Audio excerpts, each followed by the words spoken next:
In today's episode, that's all you pay me for. Can't work remotely? Guess it's vacation or sick leave, then. Open this F-King door you four-eyed TWT.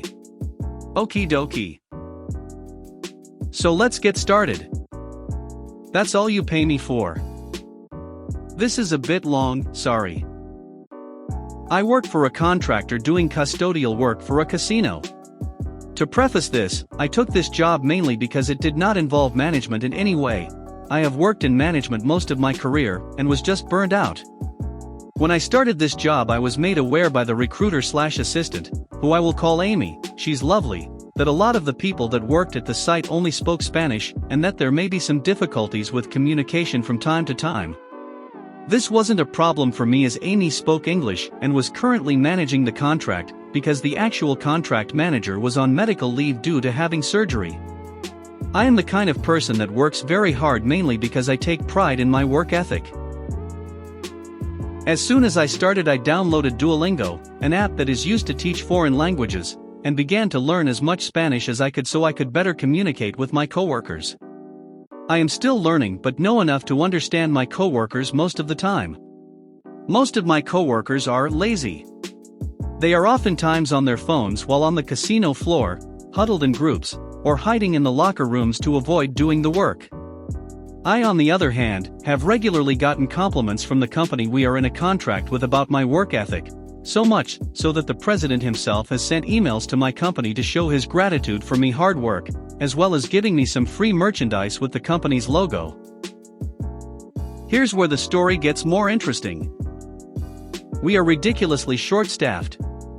On a regular shift, we are supposed to have 10 custodians working, cleaning the machines, the bathrooms, keeping trash off the casino floors, taking out trash, mopping the bar and restaurant, restocking all the supplies, etc. Oftentimes we will have 5 people on a shift or less, and with my coworkers being fairly lazy, that means a lot of stuff doesn't get done. I am regularly doing most of the shift's workload by myself, as well as picking up the slack for the other shifts, because they too are extremely short-staffed. The actual contract manager finally comes back from medical leave about 3 months into me working there. We will call her Sally. At first, me and Sally get along great. She thanks me for my work ethic and for everything I have been doing. All of that changes when I asked for 3 days off. We had been working mandatory overtime, and up until then I was there for nearly 60 hours every week because we were short-staffed. Initially Sally agrees to my time off request. I filled out the paperwork and made copies for myself just in case, managerial background. A week before the days I requested come up and she puts out the schedule, and my time off wasn't applied. I approach Sally and ask her why, and she says that someone else put in for time off. This other person is the laziest of all of my coworkers and regularly acts as a supervisor because she's worked there the longest and is the only person that can understand a little bit of English. I tell Sally that I think this is extremely unfair considering that I put in my time off request over 2 months ago and had made sure that no one else had asked for the same days beforehand. Sally explains that she doesn't have any paperwork to prove that, so I give her my copy which I had placed in my work bag. This is when Sally decides to show her true colors. Do you want to do my job? Do you think you can manage this case better than I can? No. I don't pay you to come in here and argue with me. You aren't a manager. You aren't a supervisor. You are a janitor, that's it. That's all I pay you for. I keep what Sally said in mind and just keep my head down at work for a few months after this.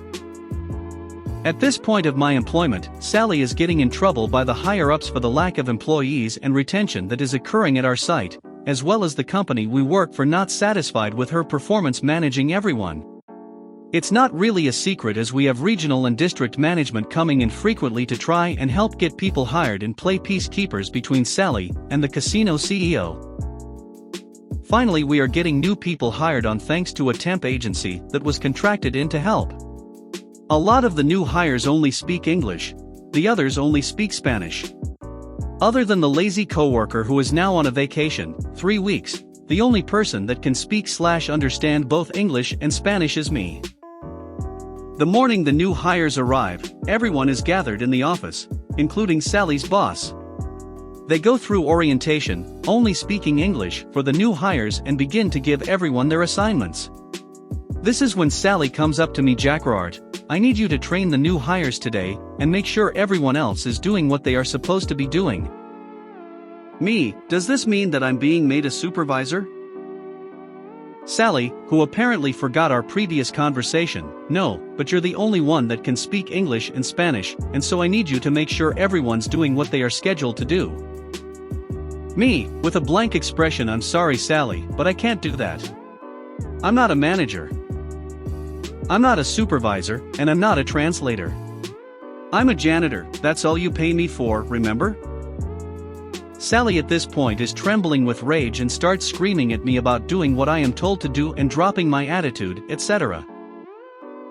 I looked her dead in the eye, with her supervisor, whom she forgot was behind her, and pulled my resignation out of my bag, handed it to her and walked out, knowing full well that now they were going to have a lot more issues because their best worker quit, and there was no one that could effectively communicate between the workers and the company we were contracted with. Skip forward to the next week, and I get a phone call from Mr. Regional Manager. Hello, Jacquard, this is Mr. So-and-so. I wanted to formally apologize for the behavior of our former employee Ms. Sally. She has been relieved of her position, and we would like you to come back to work with us in a supervisory position. I am now a supervisor, and they are paying for me to take Spanish lessons, which once I complete I am supposed to get a significant raise. Can't work remotely? Guess it's vacation or sick leave, then. As you can imagine, a lot of companies are figuring out how to manage remote staff right now in response to COVID-19. I am a social media manager for a large university, and am considered essential staff for some instances. If there's a snow day, I can work from home, but need to monitor social channels for questions, problems, etc. Weeks before the virus got as widespread as it is now in the US, I asked my supervisor to consider remote options as my husband and I had been keeping a close look at its progression abroad, and he has an autoimmune disease, but I was literally laughed at and told it would never happen. Last week, our university announced that they'd be shifting to online learning for 3 weeks. I again asked if we'd be given remote options at this time as well to help flatten the curve, and given that my job can be done literally anywhere, it shouldn't be a problem. I again was told nope, as essential staff I'd absolutely have to come in, and more details would be given in an HR email later that day. HR email comes in and affirms that all staff were expected to come in as normal, about 4,000 employees, and if you wanted to take time at home, you'd need to take personal vacation or sick time. Staff could call/email HR and make individual cases to request remote work, but I'm in the state with the 4th highest cases of COVID-19 right now, and we all know college campuses are cesspools for disease, so staff is livid. The next day, I emailed my supervisor again and told them that I called/emailed HR saying that if I don't get approval for remote work, I'm going to follow email protocol and take sick leave for the foreseeable future. Luckily, I am in a union and can request up to 26 weeks of 100% paid sick leave for myself or caring for family, and I knew it would get approved. I said the ball was in their court, and they could either have me at home actually working, or have me at home and be down an essential staff member.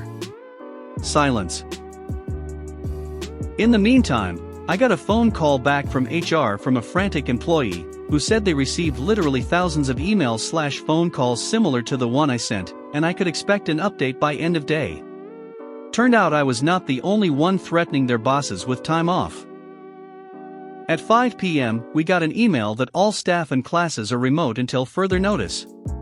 I know it's likely they would have eventually made this call anyway, but I'd like to think the thousands of employees threatening malicious compliance made it happen sooner. Open this F-King door you four-eyed TWT. Okie dokie. Hi there. Long-time lurker, first-time poster, on mobile, so please be gentle. I deliver home heating oil in a very rural and mostly flat part of the UK. In my delivery area there are many large drainage channels, or dikes in the local lingo. The roads are often very narrow and single track and frequently run alongside these dikes separated only by a narrow grass verge. No safety barrier. Anywho, this one day in the depths of winter it was below freezing, there had been a light spattering of snow, and there was a thin scum of ice on the water in the dike. I had just finished doing a customer's delivery, and was winding in the hose prior to collecting payment and departing. My truck was completely blocking the road as there was nowhere for me to pull it off the road. We are limited by the length of delivery hose. Blocking the road is common and legally acceptable as long as we work quickly and safely. So, I was just waiting for the customer to finish writing the check for their oil when this large Mercedes car pulls up behind my truck, and the driver immediately starts leaning on the horn and shouting and swearing and shouting at me to move that F-King truck out of the way now. My usual response when faced with similar behavior is to blank the swearer and pretend they don't exist. Being 6 feet 3 inches and 285 pounds helps keep most people at bay. I ignored Mr. Shouty Man and finished up with my customer. The customer said to me, "Ignore him, he's well known in the village for being a bit of AD*CK. I said goodbye and got into my truck.